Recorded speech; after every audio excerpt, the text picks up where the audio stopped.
This episode is based on the case of Larry Ray. When I first came across this case, honestly, the more I read about it, the more it bothered me. It's not a violent or riveting story either. What made it disturbing was how normal it looked in the beginning. If you saw the situation from the outside, early on, you probably wouldn't have thought much of it. A group of college students, an older guy giving advice, long conversations late at night. That's pretty much it. But somehow, over time, those conversations turned into something else entirely. By the time all was said and done, some of the students were apologizing for things they apparently never even did. And the strange part is, some of them seemed to genuinely believe they were guilty. So, this happened around 2010 at Sarah Lawrence College. A man named Larry Ray moved into his daughter's dorm environment. Now, to me, this already feels a little unusual to say out loud, but apparently at the time, nobody really reacted to it the way you'd expect now. And from everything I've read about him, he didn't come across as threatening at first. People described Larry as intelligent, observant, intense in a way that made people pay attention when he talked. You know, those people who speak like they're completely certain about everything. Not loud certainty, quiet certainty, persistent certainty. The kind that makes you start questioning yourself even when you weren't unsure to begin with. That seemed to be his thing. At first, the students around him apparently saw him almost like a mentor figure, someone older, experienced, insightful.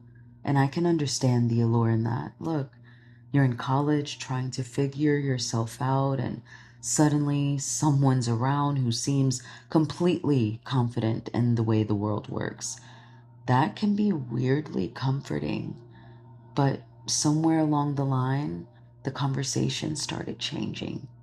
At least according to testimony later on, they got longer, more personal, more confrontational. And eventually, Ray started accusing some of the students of things, lying, manipulating people, causing harm. This is not vague philosophical stuff either. These are specific accusations he made. And from what the survivors described later, he had this way of talking where he didn't really sound emotional when he said these things, which almost made it worse. Because when someone screams accusations at you, your brain immediately pushes back. But calm certainty is different. Calm certainty gets inside your head. It made Larry unquestionable. One of the things that kept coming up when I was reading about this case was how long these conversations would go on. Hours, sometimes through the night.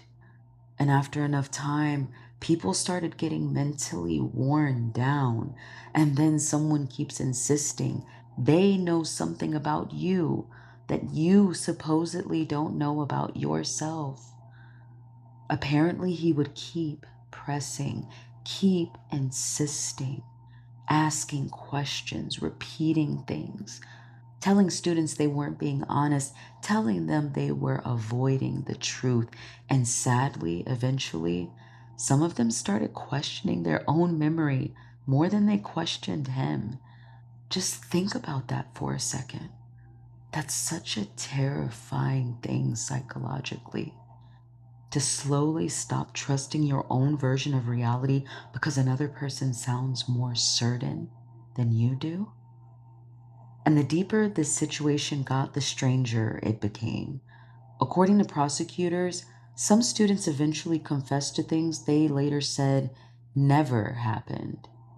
They confessed with no evidence presented against them, confessed with no witnesses stepping forward, because after enough pressure and enough confusion, the confidence in themselves had apparently eroded so badly that they started accepting Larry's versions of events over their own. Honestly, I think that's the part people underestimate about psychological manipulation. Most people imagine mind control looking dramatic, like brainwashing scenes in movies, but real manipulation seems much quieter than that, more repetitive, more subtle. It's somebody making tiny corrections to your reality over and over until eventually you stop fighting them. And from what came out during the trial, this wasn't just emotional manipulation. Federal prosecutors said Larry created an environment of coercion and control involving extortion, forced labor, and sex trafficking. By the time authorities finally intervened, the situation had apparently spiraled far beyond those early conversations in the dorm. But weirdly, those conversations are the part I cannot stop thinking about, because that's where the foundation seemed to get built, not through force at first, through certainty, through pressure, through slowly destabilizing people until they started looking to him to tell them what was true.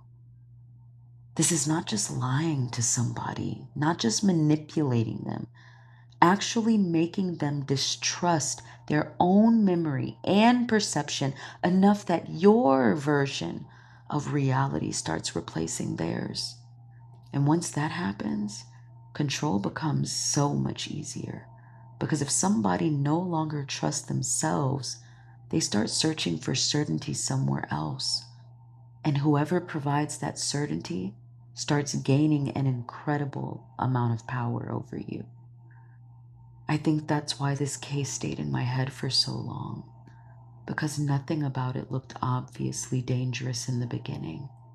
No compounds, no dramatic rituals, no immediate violence, just conversations. That's all. And honestly, I think that's what makes stories like this so unsettling. The realization that people don't usually get manipulated all at once. Reality doesn't suddenly disappear overnight. It shifts slowly. A small doubt here, a correction there. One person sounding more certain than you are, until eventually you stop trusting yourself as much as you trust them. And by the time you realize something is wrong, you may already be depending on the person causing the damage. I don't know. There's just something really disturbing about that to me.